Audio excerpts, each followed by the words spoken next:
Bonjour et bienvenue dans cette nouvelle vidéo à laquelle j'ai consacré sur demande toujours, je l'ai consacré pour l'envoi de mails via WebDev à l'utilisateur et l'activation du compte. Donc voilà. Vous m'avez demandé pourquoi j'étais absent ces jours-ci. Malheureusement, la chaîne n'a pas eu le succès escompté et donc ça me décourage de faire davantage de vidéos. Mais je vous ai promis de faire cette vidéo, donc voilà. Je fais cette vidéo pour honorer ma promesse, mais pour la suite, je m'en doute fort que je me consacre parce que quand même c'est une perte de temps assez conséquente. Je sais pas, est-ce que je vais finir ce que j'avais comme ambition ou pas. Malheureusement, peut-être que je vais passer en mode payant, hein, d'accord. Donc, je suis désolé pour la nouvelle, mais voilà, malheureusement, la chaîne n'a pas eu le succès que j'attendais. Et pour ainsi vous dire, le code source ne sera pas distribué jusqu'à atteindre 1000 likes dans cette vidéo. Je dois atteindre 1000 abonnés et 1000 likes pour que je distribue ce code source. Je suis désolé pour ça, mais vous pouvez le reproduire toutefois, d'accord? Mais je me fixe cet objectif pour cette fois-ci et on verra après. Donc j'ai créé un projet PHP avec WebDev 25. Avec deux fenêtres, une fenêtre d'activation et une fenêtre d'enregistrement, une base de données utilisateur toute simple, hein. Donc j'ai créé une analyse bien sûr sous MySQL, j'ai créé une base de données envoi mail. Toutefois, si je distribue le code source, vous devez créer ou changer l'analyse bien sûr, ou changer la base de données dans l'analyse. Il faut créer ça sur MySQL. Ok, donc je teste la base, elle est connectée, c'est bon. J'utilise, malheureusement, WinDev ne veut pas, enfin PCSoft ne veut pas développer quelque chose pour le SMTP avec PHP. Sincèrement, avec mon expérience, j'ai vu que nombreux des clients qui utilisent le PHP MySQL pour leur site et tout, ils demandent des ajouts et tout. Donc, on est obligé d'être sur du PHP MySQL. Sinon, je vous conseille l'alternative Python, hein, d'accord, par rapport à la plateforme WebDev Server. Je conseille fortement Python. C'est facile à réaliser des sites web avec Python et tout. Donc pour WebDev, malheureusement, la majeure partie du code ne marche pas, donc on est obligé d'utiliser PHP. Mais il y a des astuces, heureusement, fort heureusement, il y a des astuces pour interroger du PHP via un code WebDev. Alors j'explique juste un truc. Pour vous dire, dans le code de WebDev, par exemple, je vais me mettre dans le code de cette fenêtre. Comme je l'ai déjà expliqué, il y a le code serveur et le code navigateur. Le code navigateur, il interroge votre navigateur, que ce soit Chrome, Firefox ou autre. Et le code serveur, il interroge le serveur Apache. Bien sûr, dans notre cas, dans le cas PHP MySQL. Bien sûr, vous pouvez utiliser aussi la plateforme WebDev avec Apache, hein, parce qu'il propose les deux solutions, soit avec du IIS soit avec de l'Apache pour utiliser la plateforme. Et tel est le cas pour le WebDev sous Linux, WebDev Server sous Linux.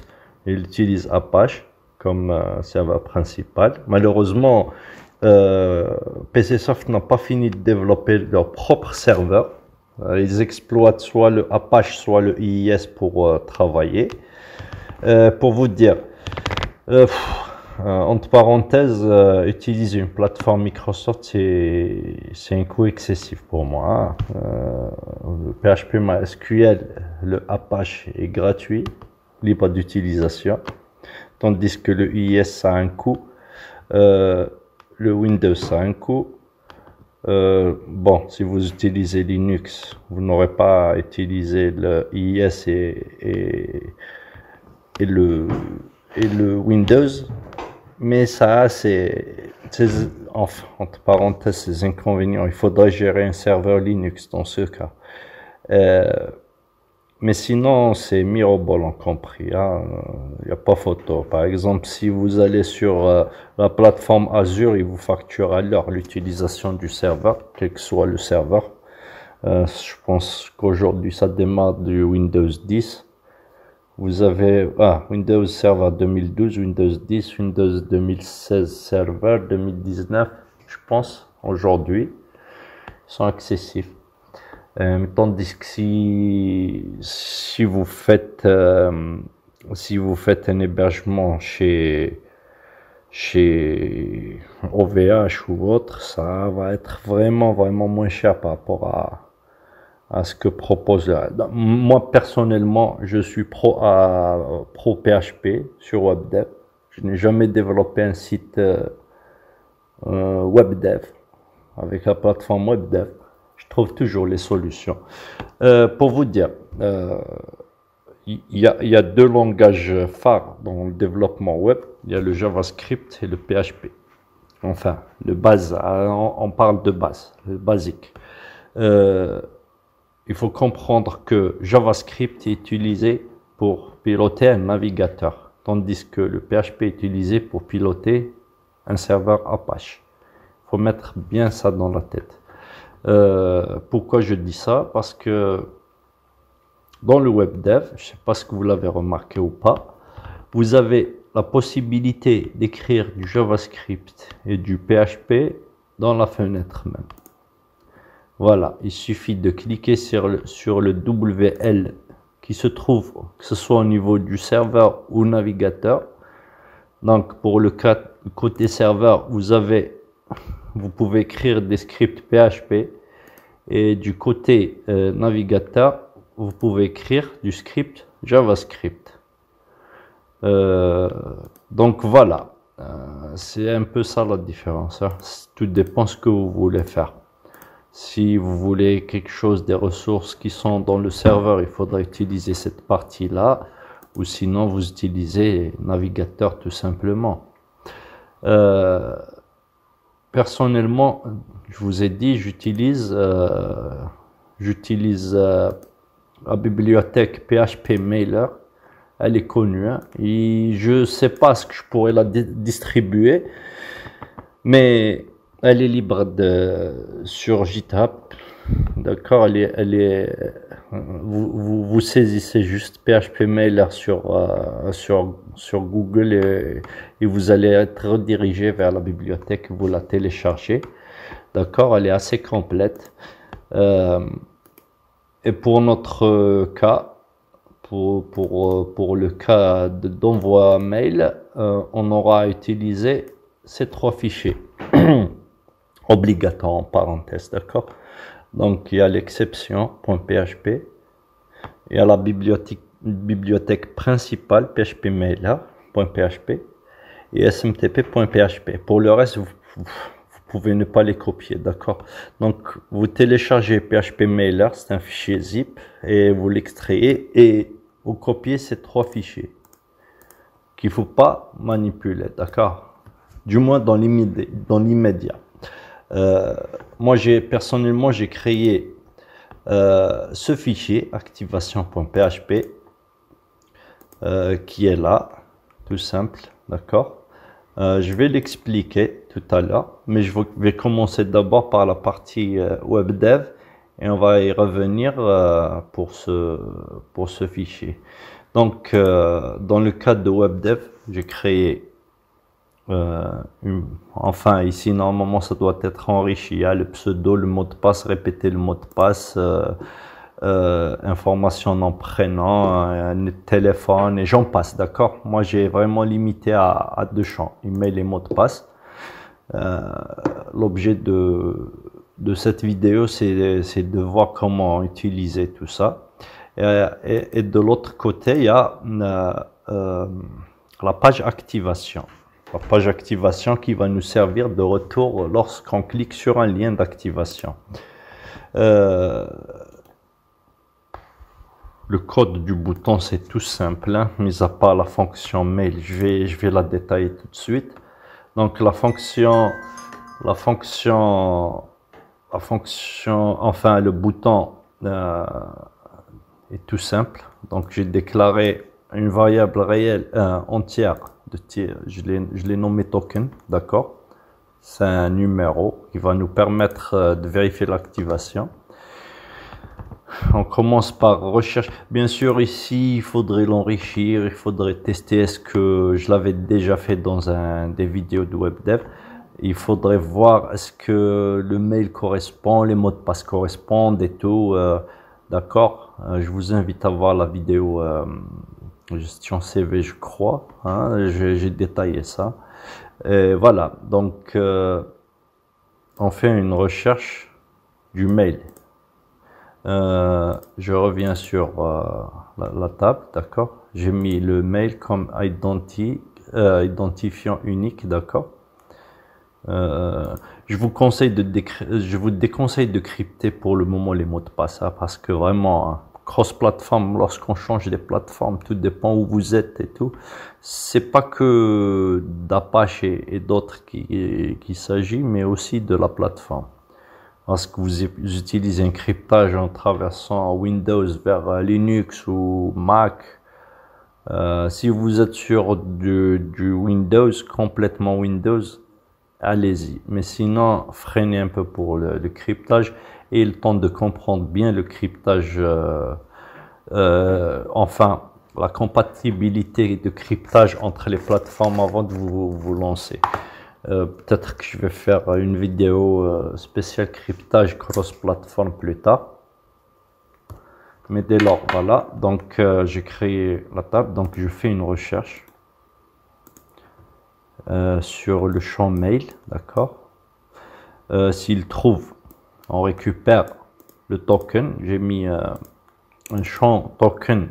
Je vais l'expliquer maintenant. D'accord. C'est énorme, on peut mettre à 50 par exemple. L'idée c'est de vérifier, c'est une sécurité pour ne pas valider n'importe quoi. Pour que ça corresponde, je vais détailler. Donc s'il le trouve, il va prendre le token de l'utilisateur, il renvoie le mail, d'accord, d'activation.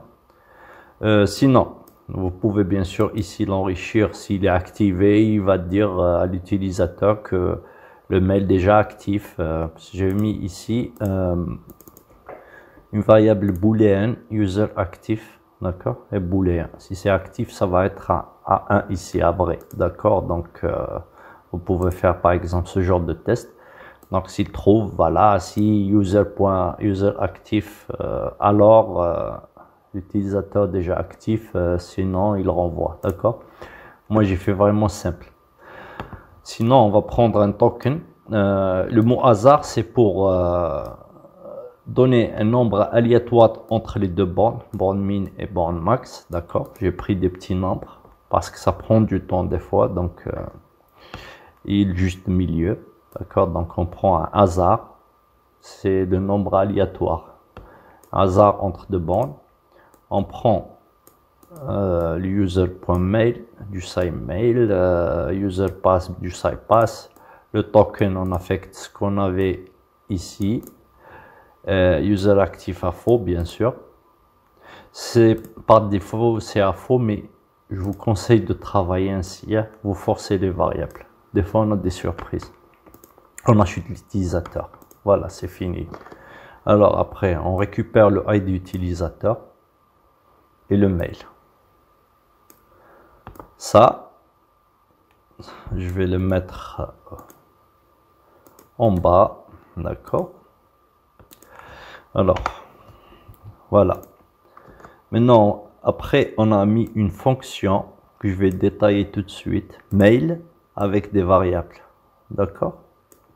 Avec un lien d'activation. Ça, on doit voir maintenant la partie PHP pour comprendre cette écriture. On va y revenir sur ça. Donc, ici, j'ai créé... j'ai galéré pour trouver cette méthode. Hein. Je vous conseille d'utiliser ça parce qu'avant, j'utilisais du script directement sur le code et tout. L'idée, c'était d'avoir une fonction. Vous créez une nouvelle fonction locale, une procédure locale, d'accord, toute simple, mais ça va être du PHP. Alors, je vais faire ça c'est WebDev qui le génère. Hein. Je vais faire le test, d'accord. Je crée une nouvelle procédure locale serveur que je vais nommer test. Mais ça va être du PHP, d'accord. Ici, ça va être bien sûr W langage. Par défaut, vous cliquez juste sur WL et vous mettez script. Voilà. Vous voyez, il vous crée ce mot clé, c'est du PHP, function, entre voilà, begin et end, début et fin de la fonction. Tout ça, c'est rien. Donc moi j'ai rempli ici, d'accord. Donc on va y revenir. On va revenir sur notre... c'est vraiment simple. Hein. Donc, j'ai créé, comme je vous l'ai dit, un fichier appelé activation.php. Le voilà, que voici, d'accord. Je l'ai placé à l'intérieur de ce que j'avais extrait, donc phpMailer, les trois fichiers. Vous rajoutez activation.php, qui est celui-là, d'accord. Voilà. Là, donc, include once. Vous ajoutez le fichier activation.php pour qu'il soit compris dans le code. Donc, il est dans lib, voyez bien. Donc, ici, on a le répertoire web qui se trouve toujours dans le projet WebDev que vous avez créé. Donc, nom du projet, il rajoute web à la fin. On n'a qu'une seule langue, donc j'utilise du FR. Donc il est à l'intérieur du répertoire FR. J'ai créé ce répertoire lib que vous pouvez appeler comme vous voulez. Voilà, donc voici le répertoire et le fichier. Je pense que c'est clair. Donc j'ai une valeur de retour qui est égale à une fonction sendMail qui est à l'intérieur de ce fichier. C'est pour ça qu'il faudrait l'inclure, hein, d'accord. Ceux qui ont utilisé le C++, ils comprennent bien cette écriture. Et on va faire un retour de la variable ret. Ici, bien sûr, les variables en PHP, il faudrait les préfixer par un $. Pour que vous compreniez bien, je dois détailler ce fichier, d'accord. Donc, il faudrait rajouter ça. Toujours, c'est dans l'inclusion. Ici, c'est les namespace. Et ici, c'est les fichiers utilisés. Les trois fameux fichiers qu'on a extraits. D'accord? Donc, exception, il est là. phpMailer, il est là. Et l'autre, SMTP, il est là. Donc, on les a inclus. Require. Alors, pour le PHP, le require, le include, c'est le même travail qu'ils font. Tandis que, enfin, la différence entre les deux, entre le require et l'include, ici j'ai utilisé le include. Include once, il y a les include aussi. Include once, c'est une fois, hein, inclusion une seule fois. Pour alléger un peu le code, donc on peut écrire include tout court ou require. Alors la différence entre les deux, c'est que require fait des interruptions dans le code. C'est-à-dire s'il y a une erreur, s'il y a un message affiché et tout, il bloque. Mais l'include, il continue à travailler. C'est un peu ça la différence. Donc voilà, j'ai déclaré ici une fonction que j'ai appelée sendMail, le fameux sendMail qu'on retrouve dans le projet ici, donc sendMail. J'ai mis les variables que je voulais, donc 3 paramètres, avec un retour, d'accord. Donc on a le destinataire, le sujet et l'URL d'activation, d'accord. Ici, mail égale new PHP mailer true, c'est une notion de classe. Je ne vais pas détailler ça pour le moment, mais c'est une notion de classe sur PHP. Donc, en fait, on alloue de la mémoire. Cette variable va être une classe de PHP mailer. Ici, je vous invite à découvrir. Hein.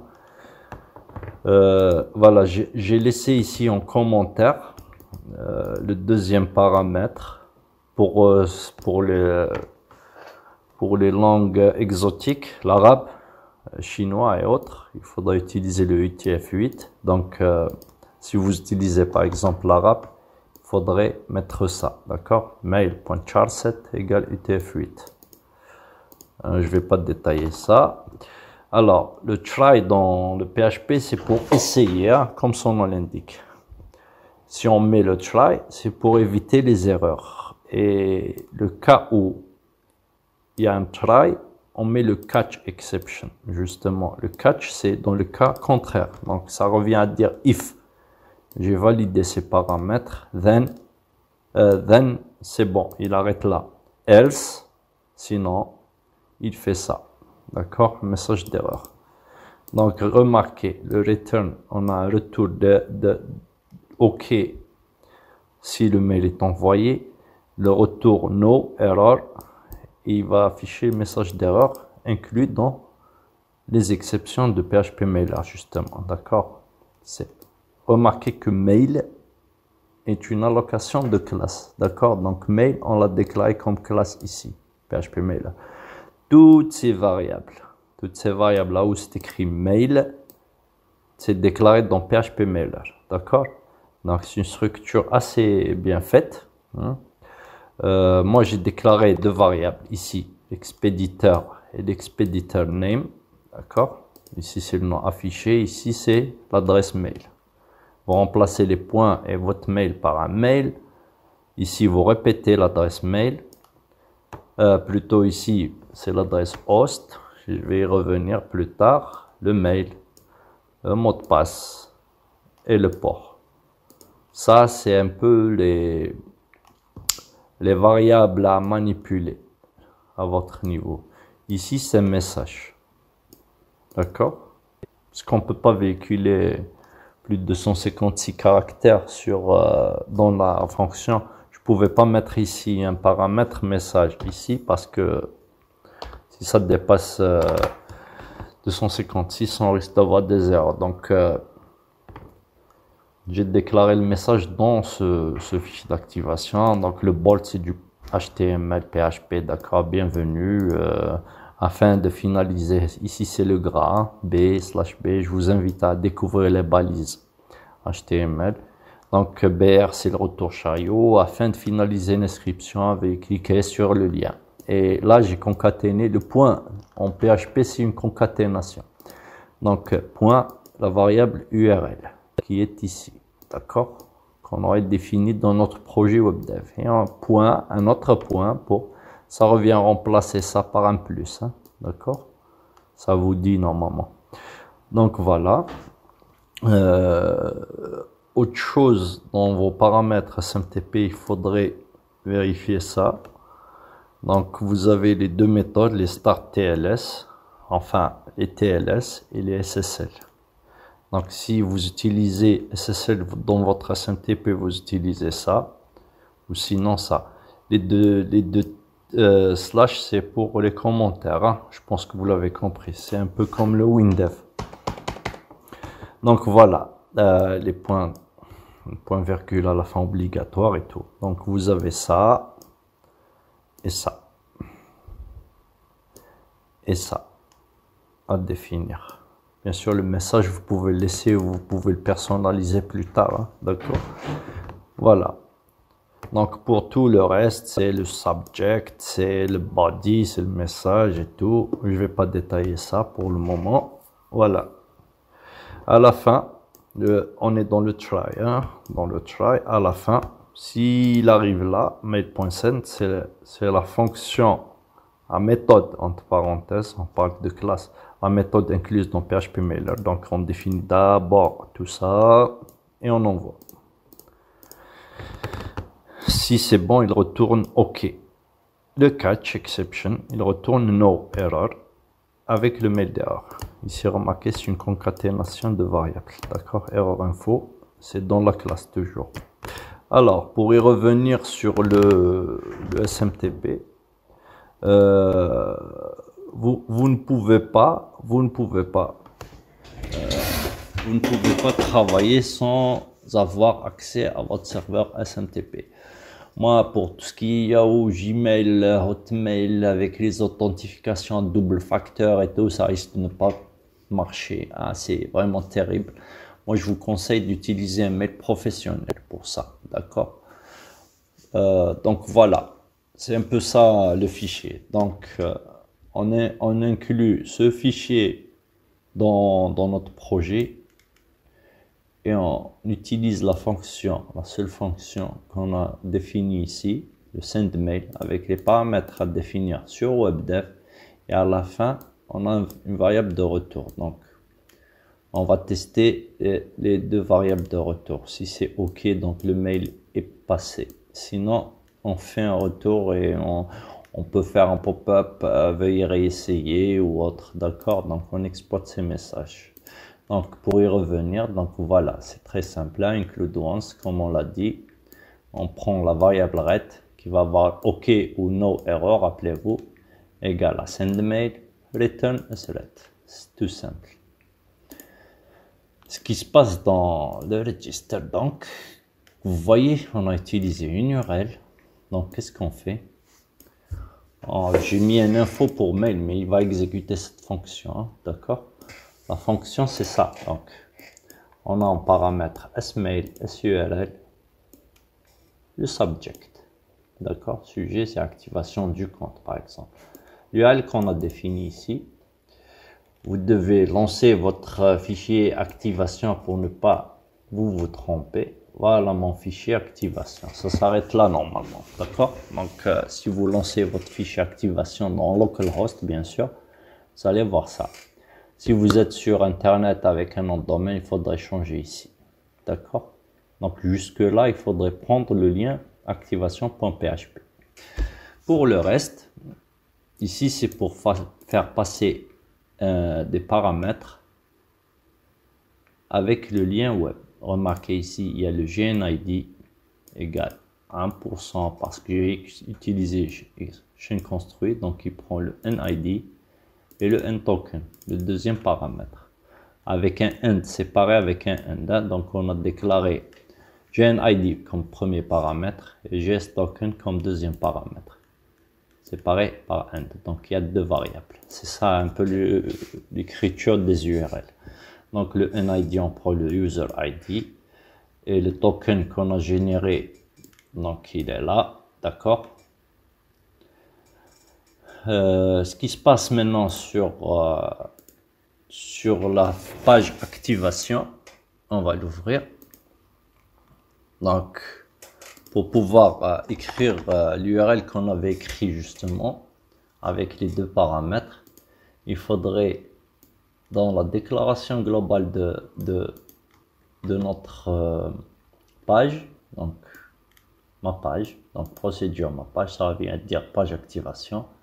On a déclaré deux variables, GNID, GSToken, qu'on retrouve justement dans les paramètres passés ici. D'accord? Donc GNID, donc point d'interrogation.